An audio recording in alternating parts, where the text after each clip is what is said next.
Alright, so I wanted to preface this video. This is kind of like an addendum to put in the beginning of the video because I recorded the actual video proper, the morning that I found out that Hayden died, which was like the Monday. So this is probably going to be up by Wednesday night, by maybe Thursday morning. I don't know. It took me a while to sort of get this together because, life was happening. And also I didn't want to rush something out because, the sense of oh, it happened. So now it has to be rushed out. I just wanted to take my time with it, but I think I just wanted to put this in the front of the video because at the time on Monday we didn't really know what happened and how she died, all this stuff. And tell the truth, that's not something I'm focusing on because I'm giving it time. It's already bad enough that she died. I'm not in a headspace to obsess, and I think it's much more important during this time to do what we can, because we are just normal people, which is just remembrance and celebration. I mean, right now we're going through a form of collective mourning, right? I think it's becoming more and more clear that we all sort of grew up with Hayden and she had this massive impact on our lives, and it's been incredible seeing her celebrated, from commercials to games to movies to TV shows. She was quite prolific in a way that I don't think really struck me up until we lost her, right? And that's often how it is, and that fucking sucks. And I guess what I'm trying to emphasize is this is a time to celebrate her life, especially since I feel like she was overjudged when she was alive because of how bold and brave she was with the causes or the topics she spoke about, which made actual dents in social discourse about stuff like postpartum depression. For me, I think it takes an immense amount of courage to talk about postpartum, how it can make you feel like you might want to hurt your children or yourself in a post Andrea Yates world. That blows my mind, and helping to move the needle on that, because of course no mother, well, you can't really say no because there's some people, but no healthy mom wants that to be the case, wants to have a child and be faced with that. So I think Hayden played a role in humanizing and jump-starting talking about that topic in an objective manner. I think it's important to take care of ourselves, it's gonna suck. From now on, it's gonna suck, when Scream 8 comes out, there's always gonna be that tinge of what could have been, and mourning, coming up, Kingdom Hearts. I mean, I understand Allison Stoner took over the role, and that's okay, but still, I know that some Kingdom Hearts fans are probably gonna feel a type of way when that game comes out. Not negative towards the game, but just it was a tinge of loss. I want to end this addendum by I guess telling you what I'm gonna do as far as commemorating Hayden during this time. Like I explained in the video proper, I was considering playing Kingdom Hearts because I was on a classic Final Fantasy kick. And so I was I've never played it. I like Final Fantasy. Let me see. And I ended up choosing Persona 3 Reload. They were both on sale on Steam. And you know what? To some degree, I am grateful to have that sort of 80-hour to 100-hour grief gap between, playing Kingdom Hearts for the first time. Because y'all know, Persona is an endeavor. So it's not I'm going to switch to play Kingdom Hearts right now. And I don't think that would be healthy either. I think, giving yourself space and stuff like that, and then being able to connect with the game eventually down the line. So it's definitely going to be my next game, and possibly, given some time also checking out some things that I didn't check out that she did. Maybe some of her latest films, maybe Nashville. Never watched that, but most things that she did when she was younger, I was automatically there. She was one of my favorite actresses growing up. So anyway, I just want to leave it to the video proper. Take care of yourselves. And this video is me processing her death, so it's not I have any grand message here. It's just my mind and my thoughts and just a processing. So enjoy.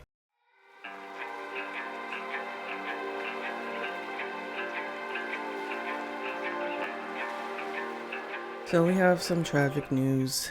Obviously Hayden Panettiere has passed at the age of 36. You guys know that I love the Scream series, but obviously I'm 35, so I've literally had, Hayden in my life, my whole life, basically, ever since she started acting. So yeah, this is really, really, really rough. And I just, the fucked up part is that, I was never a Kingdom Hearts fan, to be honest with everyone.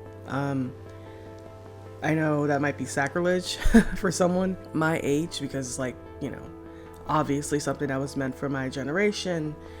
And I was actually considering, playing Kingdom Hearts for the first time.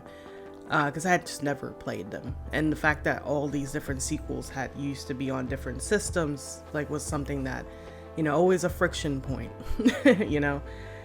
And I was considering playing them, and I just, I saw people posting about how she was a voice actress in these games, and I was like, wow, damn. It kind of just, goes to show just how, like, in a lot of ways, to a lot of us, from Heroes to Scream to Kingdom Hearts to, fucking Bring It On,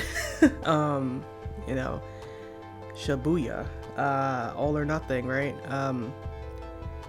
Ice Princess, even people like me who were watching Lifetime movies back in that day. Like, I'm looking at her IMDb, right? Like, Lies My Mother Told Me, there was another movie here, like Joe Somebody. These are movies that kind of like stuck out to me. Shit, she was even on Ally McBeal. Obviously, every actor ever has to show up on Law and Order SVU. So, just sort of like an omnipresent person for our youth, at least. I know she kind of like paused a bit, recently to some degree. She had a pause. She had, I'm saying she had a pause, but she just was on TV. She was on Nashville. She had a break, from Nashville to Scream 6, and I guess it felt like longer to me because I just hadn't seen her, or she was doing very little because obviously she had her child. I mean, I know a lot of people are gonna look at this and be like, oh my god, what happened? She was writing that book, and it's possible that she was silenced, especially when we think about Epstein and stuff like that. And not saying that was part of Hayden's experience, but the notion of women coming forward and being silenced, quote unquote, is not like it's something that feels like a spy movie or something like that anymore. It's something that does feel like an actual present reality, and obviously she had an abusive ex-partner, etc., so we don't know what happened here. I tend to lean to, until we can know for sure, sort of Occam's razor. We know that Hayden struggled with addiction. We know that she had postpartum. We know that she had trauma. I'm more likely sort of not sticking to, because obviously it's subject to change. I just don't know. But my assumption is that, like a lot of people who have been sober for a while, she kind of fell off the wagon maybe. Or what tends to happen with some celebrities is that they're like overly medicated to some degree, and the medication mixes poorly because they might have several doctors or something like that. Like, I don't know. Who knows? For me, I'm like, either something happened medication-wise, and she was struggling with something, medical, or she, was sober, kind of relapsed with no intention of killing herself. And unfortunately, again, I'm not like some sort of expert in addiction.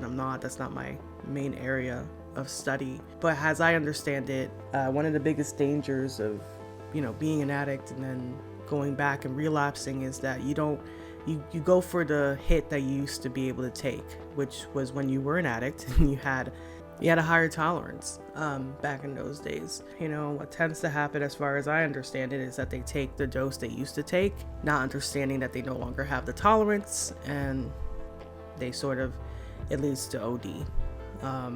There's no real intention to die. Sometimes, again, if it wasn't a conscious intention, and sometimes it could lead to that, an overdose.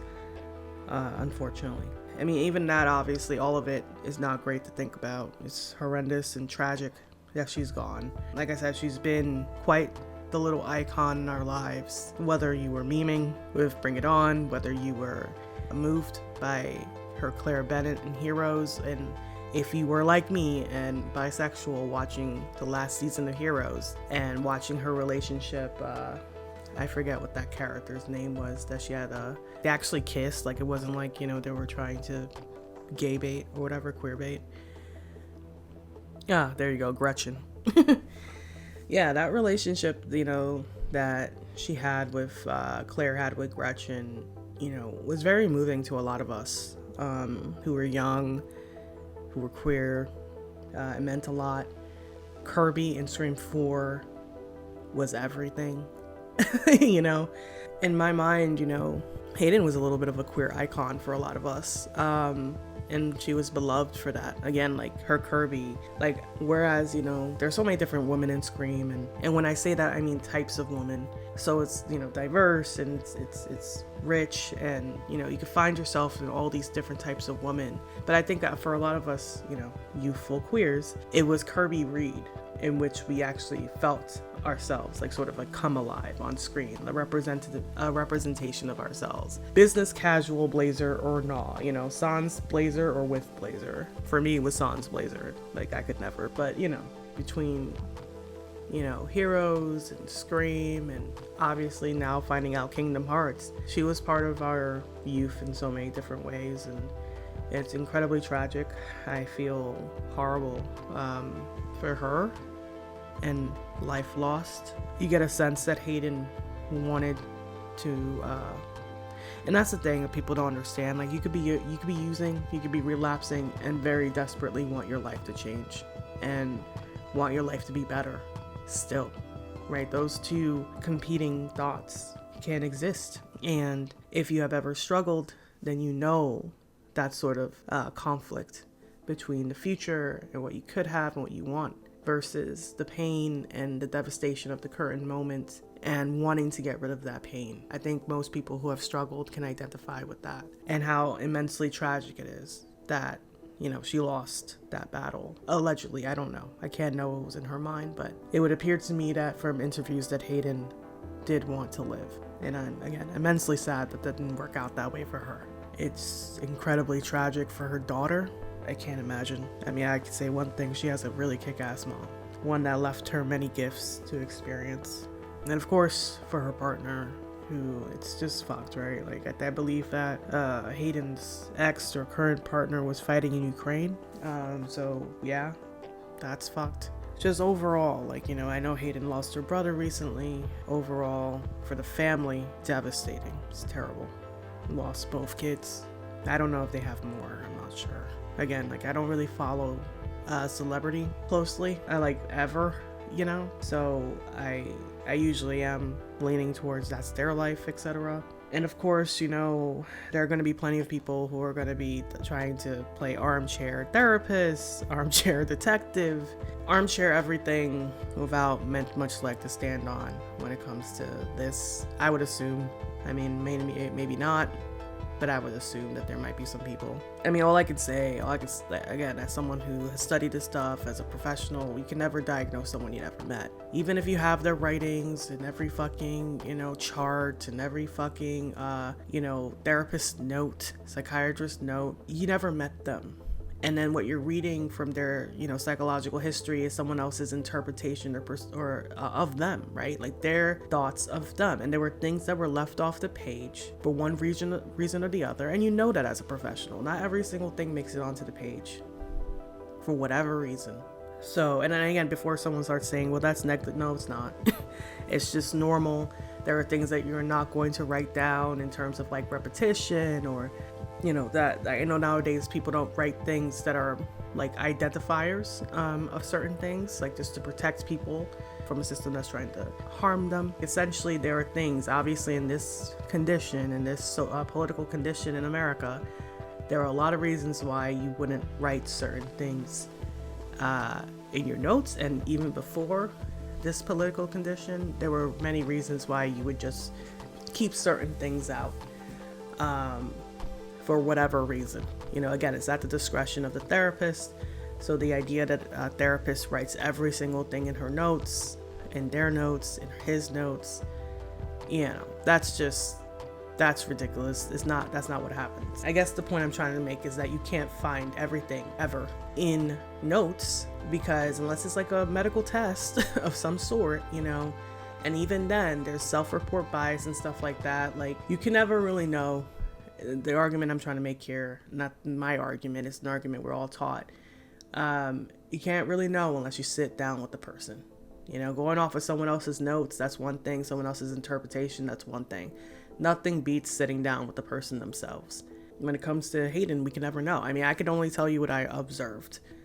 And it's not a professional opinion, and it's not anything like that.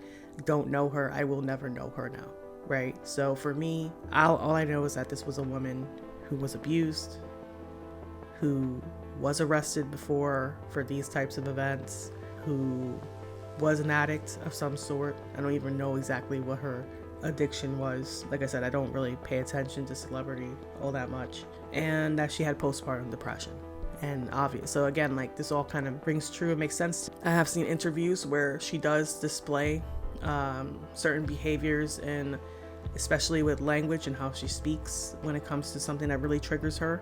You know, she struggles with speech when she's activated or / triggered. That makes sense. When you get activated, the left side of the brain sort of dims down a little bit. That's where all your speech and more like higher functioning stuff exists, whereas the right part of the brain is more concerned, and these are generalizations, but more concerned with emotion. I mean, we know this in general, right? When we say this all the time, when someone's stressed out, I can't remember, like, when you're stressed out, you typically have trouble remembering, trouble keeping things in order. Like, your higher functioning, your executive functioning suffers when you're stressed. That's why they say manage stress, so you can, like, you know, be at your best performance wise. Well, when someone's triggered, that's yet another form of stress. It's heightened, it's more dramatic, but it's still stress, and it's still impacting the brain in the ways that we know, just worse, you know, without having to go into some sort of lecture about trauma's impact on the brain or whatever. But like, yeah, so for me, she had, you know, displayed these sort of behaviors, these sort of cognitive impacts when talking about, I don't want to say detriments or anything like negative, because it's temporary. Like, when she is talking about something emotional, you see the cognitive sort of impact on her and her behavior and her speech, which to me, that makes sense. And of course, you know, you could say, hey, does she have this disorder or that disorder? Is there a physical medicine thing happening with her? Yeah, you can say anything you want, but like, from, again, the opinion of me and the observation of what I see without any other sort of medical history and stuff like that, it would appear to me that she is fairly classic in her symptoms. And the fact that she struggles this much, even just so recently, I did check out her interview a little bit that she gave about her book. You know, to me, it's like, she seems to still be struggling. Oh, she was still heavily struggling with trauma, which makes sense, because people move on, they never talk about it, and then contending with it is a whole different beast. So yeah, it's just, like I said, really sad on so many different levels. I hope that it wasn't, you know, like, there's so many things you can you know, like, assume from this. Oh, writing the book might have affected her mental health negatively. That's possible. It is. There's a lot of different things that could have happened here. But all we do know is that Hayden is gone. The world is worse for it, her family. I think what we can do is sort of, you know, remember Hayden in the ways that she probably wanted to be remembered, instead of focusing on more controversial parts of her life or and things like that, you know. I don't know. Yeah, that's it.